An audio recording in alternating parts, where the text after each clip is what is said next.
Այսինքն եթե դու քո հայրենիքդ հիշում ես, քո պապուտ գերեզմանը չես մոռանում, ուրեմն դու հայրենա, ուրեմն դու ճիշտ դու վատ մարդ ես, սխալ մարդ ես, ըստ իրա, Ստալինյան։ Այսինքն դա Ստալինից է մտել, մեզ շատ լավ արի Ստալինը, մեր մեջ եթե մտել է, ապրի Ստալինը, որ տես բանը մտցե մեր մեջ։ Այսինքն մեր պապերին չմոռանալը վատ բան, հա։ Հա, ինքը ինչ ասում, մոռացի ամեն պապուտ գերեզմանը մոռացի, հա, հերդ որ մեռնի, հորդ գերեզմանն էլ տեղն է չիշես, вообще չէ, տաս, հա, էդ ասում ինքը։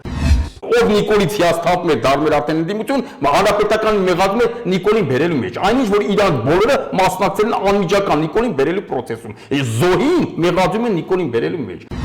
Եթե Սերժին մերժելու process չլինի, մենք այսօր այն չենք հասնի, չէ՞։ Ուրեմն Սերժին մերժելու process-ը պիտի դադարեցվի։ Ու այսօր ով մերժում է Սերժ Սարգսյանին, քան որ Սերժ Սարգսյանի մերժելու արդյունքում մենք այս ողորմելի վիճակում հայտնվեցինք։ Ուրեմն ով հիմա շարունակում է մերժել Սերժ Սարգսյանին, դա ազգի դավաճաններին դրանց չընտրեք։ Ով ուզում ալի։ Պետք է աղոթենք, որ Ալիևը չներվայնանա։ Միամիտ ներվայն չլինի, տրամել վատ չլինի, որ կռիվ չսկսի։ Ոչ, խաղաղությունը տենց չի։ Խաղաղությունը տինեց էլ որ Ալիևը այն տեղի տակ է լինի հեան ջան։ Գիտակցի ասիարը մեկ կրակեմ համապատասխան բոմբը կգտնի իմ համապատասխան տեղս։ Ռուսի դեմ ով դուս է եկեք կործանվել է, նայ պատմությունը, բոլոր աշխարհակարգ պետությունը Նապոլեոնի նման տղեն ռուսից է կրվել,